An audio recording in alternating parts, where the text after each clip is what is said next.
Olá pessoal, tudo bem? Eu estou aqui para resolver mais uma questão de matemática, de provas indígenas que ocorreram, né, de concursos indígenas, só que esse agora é do estado de Amazonas, salvo erro. E aí, vou resolver a questão, né, de número, essa aqui é bem facinho, ó, não precisa nem de resolução, né, a questão de número 17, também bem fácil, mas,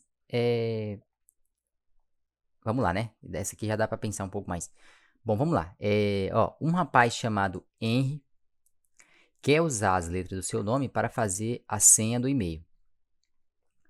Considerando que não haverá repetições, ou repetição na verdade, quantas senhas diferentes ele consegue fazer? Opa, então parece que tem a ver com uma questão de permutação, né? De combinações, né? De troca de elementos aqui dessas letras, né? Então, de quais maneiras podemos organizar ou combinar, né? De quantas maneiras, ou mais em específico, né? Qual é o número da quantidade de senhas que a gente pode gerar com essas letras aqui, sabe? Ah, bacana. Então é isso, sem se repetir, claro, né? Isso é a permutação. Combinar valores, né? Reorganizar alguns valores sim, né? Alguns elementos, né? Numa certa ordem, sem que eles se repitam, né? Então, pessoal, a gente tem aqui uma, duas, três, quatro, cinco letras, né? Vamos só pensar a respeito disso, né? Preste atenção. Ó, vamos lá. Então, um, três, né? Quatro, cinco. Ó, quantos elementos podem caber aqui, né? Na primeira fileira, digamos assim, né? Preste atenção. Vamos pensar aqui. Tem 5 letras, então aqui podem caber qualquer uma das 5, certo?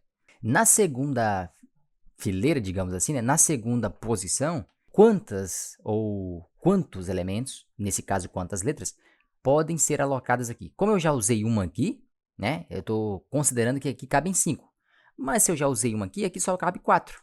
Na terceira fileira, né? Ou na terceira posição, haverá somente 3, porque uma eu usei aqui, outra eu usei aqui, né? Outra eu usei aqui agora, e na penúltima fileira, digamos assim, caberá só 2 e aqui caberá só 1. Então, o que a gente percebe? Que resolver esse tipo de problema é bem simples, né? A gente vai chamar isso aqui de uma multiplicação fatorial, né? O que a gente percebe, pessoal? Que o número de combinações, né?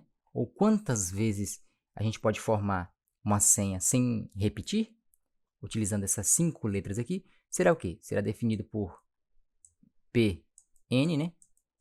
Certo? Então, o número de combinações eu estou chamando de Pn, na qual n vai ser n fatorial. O que seria n fatorial? Né? Será essa multiplicação que eu montei aqui abaixo. 5, né? Vezes 4, vezes 3, vezes 2, vezes 1. Então, é como se eu pegasse o total de elementos e multiplicasse, né? Pelo seu antecessor. Então, se tem 5 elementos, vou multiplicar pelo seu antecessor novamente, até chegar, né?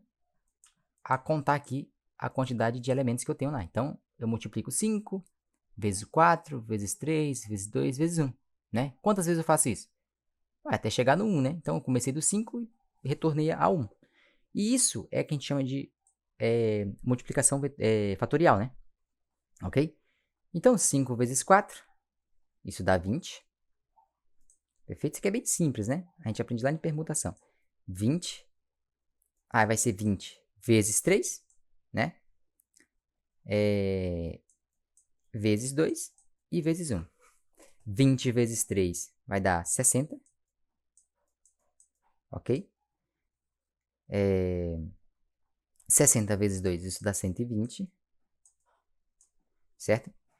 E 120 vezes 1, 120. Então, a resposta correta, letra A, 120. Como está aqui também, né? Espero que fique claro isso, né? Para que não fique alguma dúvida, né? Mas aqui é bem simples, né? Então, a gente precisa entender o que seria permutação. Permutar é isso, é trocar, né? Ser passível de troca, né? A gente está numa fila, a gente quer trocar com outro participante que está nessa fila, por exemplo, né? Então, isso é permutar, é trocar, né? Ok? Beleza? Espero que fique claro isso aí.